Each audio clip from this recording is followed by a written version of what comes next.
जब फकीर जिक्र करता है तो फिर अगर तो जिक्र करे तो फिर तो कामयाब जल्दी हो जाता है, और हम जैसा कमजोर जब जिक्र नहीं करता तो फिर क्या होता है, फिर उसको मुश्किलात में डाल दिया जाता है। हदीस शरीफ में आता है, अबू दाऊद शरीफ में हदीस, हबीब करीम सल्लल्लाहु अलैहि वसल्लम ने इरशाद फरमाया कि इन्नल अब्दा इज़ा सबक़त लहू मिनल्लाहि मंज़िलतुन लम यबलुगहु बिअमलिही, हर बंदे की अल्लाह ने एक मंजिल मुकर्रर की हुई है, मैंने इसको फलां मकाम तक पहुंचाना है, मैंने इसको फलां दर्जे का वली बनाना है। अब वो बंदा अगर जिक्र के जरिए उस तक पहुंच जाए तो ठीक, अगर न पहुंचे लम यबलुगहु बिअमलिही, मुर्शिद पाक का बताया हुआ अमल कमा कर उस मकाम तक अगर वो नहीं पहुंचा, इब्तलाहुल्लाहु फी मालिही औ फी वलदिही औ फी जसदिही, अल्लाह ताला उस तालिब को मुश्किलात में डाल देता है, माली मुश्किलात, औलाद की मुश्किलात और सेहत की मुश्किलात। तीन मुश्किलें आका ने फरमाई, माल, औलाद, सेहत। बात तो मेरे करने का मकसद यह है कि हम जैसे गुनाहगारों पर जब मुश्किलात आती हैं और कोई इम्तिहान आता है तो उस वक्त हमें जायजा लेना चाहिए। आका सल्लल्लाहु अलैहि वसल्लम खुद फरमा रहे हैं कि तालिब ने अपने जिक्र फिक्र में कमी की होती है, इसलिए उसको मुश्किल का सामना करना पड़ता है।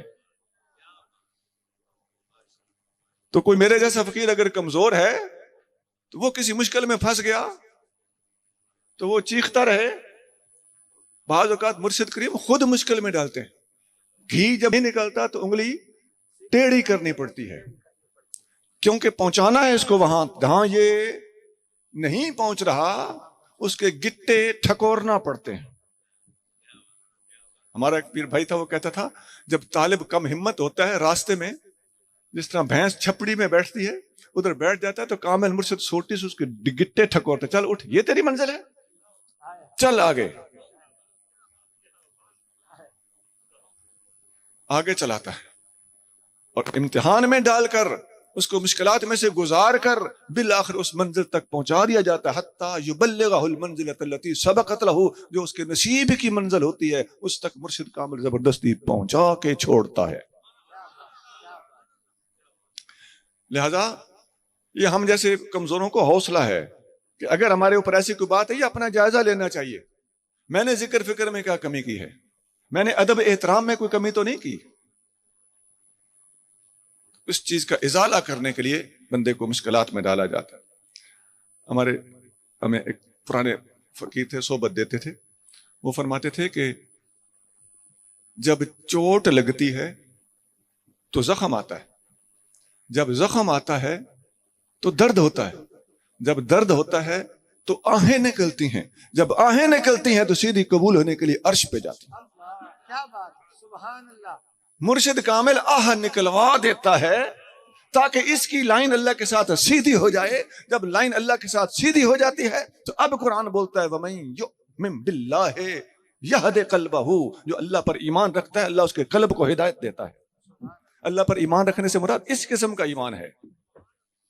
सुना, सारी चीजें नाल लेके चलाने वो तो आसान है, लेकिन सज्जी खब्बी तंदे तोड़ देना, आसरे खत्म करके एक अपने महबूब की तरफ यकसू कर देना, ये चीज और ये हकीकत और ये तरबियत का अंदाज अगर देखना है तो दरगाह मशहूर शरीफ में मिले।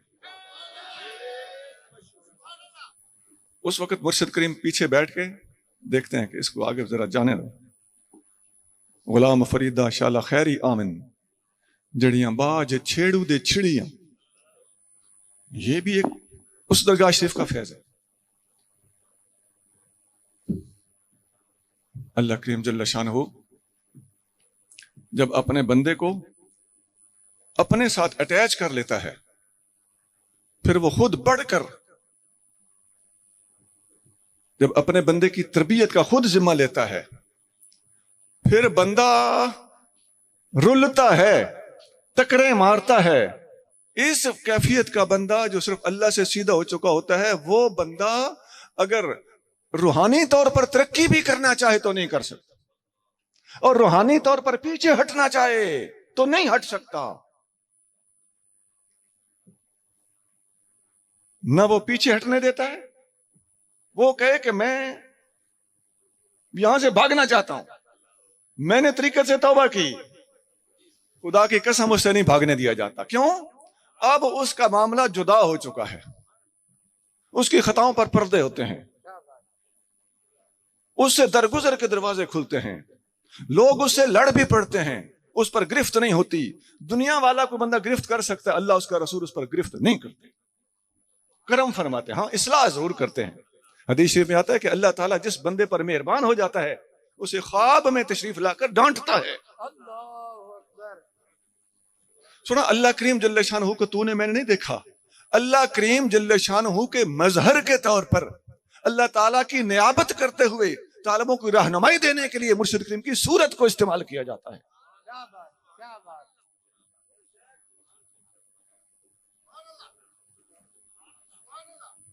मुर्शिद करीम रहनुमाई करते हैं।